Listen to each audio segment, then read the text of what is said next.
جو غلطی مجھ سے ہوئی ہے اس پہ میں بار بار معذرت کر چکا ہوں، لیکن وہ طبقہ مسلسل دھمکیاں دے رہا ہے میرے واٹس ایپ پہ، قتل کی دھمکیاں، گستاخ اور جو فحش گالیاں دی جا رہی ہیں، سب کے نمبر بھی میں سیو کر رہا ہوں، تو یہ سب کچھ چل رہا ہے میرے ساتھ۔ تو مجھے خیال ہوا کہ میں ایک علمی لحاظ سے بہرحال میں اس پہ ایک ویڈیو ریکارڈ کرواؤں، کیونکہ جو کچھ میرے مخلص لوگ ہیں،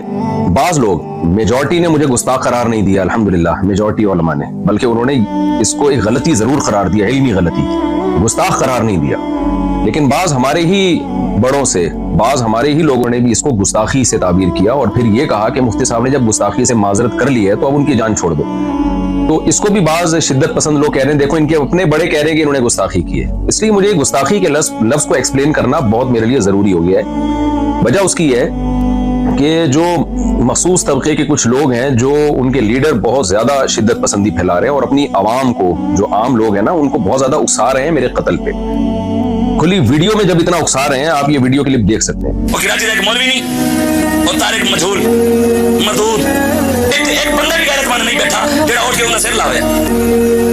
اس وجہ تو یہ بالکل اس بارے کوئی معافی نہیں، اس کتے نوں لگام پائی جاوے، وہ کتا بھی نہیں بڑھتا۔ جب کھلی ویڈیو میں اتنا اکسا رہے ہیں تو بند کمروں میں کتنا اکساتے ہوں گے، اور میرے پاس جو الگ سے دھمکیاں آ رہی ہیں وہ الگ ہیں، لیکن جو لیڈر حضرات ہیں نا ایک مخصوص طبقے کے، وہ بار بار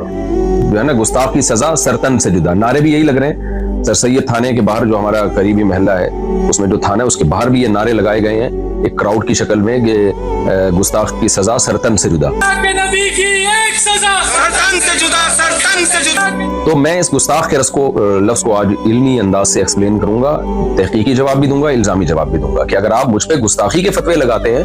تو پھر آپ ان لوگوں پہ بھی گستاخی کے فتوے لگائیں،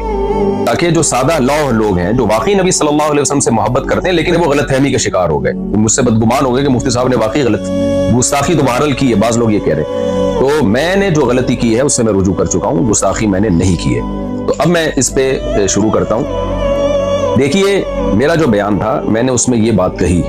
جو کہ غلط الفاظ تھے، میں نے کہا قرآن میں گرامر کے لحاظ سے یہ غلط ہے، لیکن اس کو ٹھیک نہیں کیا گیا، یہ قرآن کا میں معجزہ بیان کر رہا تھا کہ جو گرامر کے لحاظ سے مسٹیک ہوئی وہ باقی رکھی گئی، لیکن بیان کے دوران ہی مجھے خیال ہوا کہ یہ لفظ، جو تعبیر ہے، جو الفاظ ہیں، میرے منہ سے غلط نکل گئے۔ وجہ اس کی یہ ہے کہ قرآن پہلے ہے، گرامر کے اصول بعد میں وضع کیے گئے ہیں، گرامر قرآن کو دیکھ کے لکھی گئی ہے، نہ کہ قرآن گرامر کا محتاج ہے۔ یہ ایک ایسی حقیقت ہے جس کو میں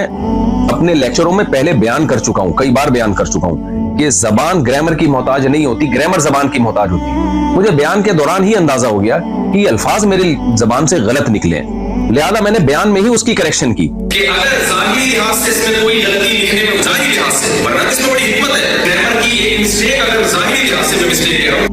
تو وہ کریکشن کیا تھی جو میں نے چلائی بھی ہے کہ ظاہری لحاظ سے ہے، حقیقت میں نہیں ہے، ظاہری لحاظ سے۔ ظاہر کا مطلب یہ کہ حقیقت میں کوئی غلطی نہیں ہے، دیکھنے میں ایسا لگتا ہے کہ گرامر کے قاعدوں کے خلاف ہے۔ میرا خیال یہ تھا کہ اس سے لوگ مطمئن ہو گئے ہوں گے، لیکن وہ بھی میری غلطی تھی، مجھے اس میں اور اچھی طرح سے ایکسپلین بھی کرنا چاہیے تھا اور اسی بیان میں معذرت کر لینی چاہیے تھی، وہ بھی میں نے نہیں کی۔ یہ بھی ایک جرم میرا ہے، اس کی بھی غلطی کا میں اعتراف کرتا ہوں۔ تو لیکن مقصد یہی تھا کہ حقیقت میں کوئی غلطی نہیں ہے۔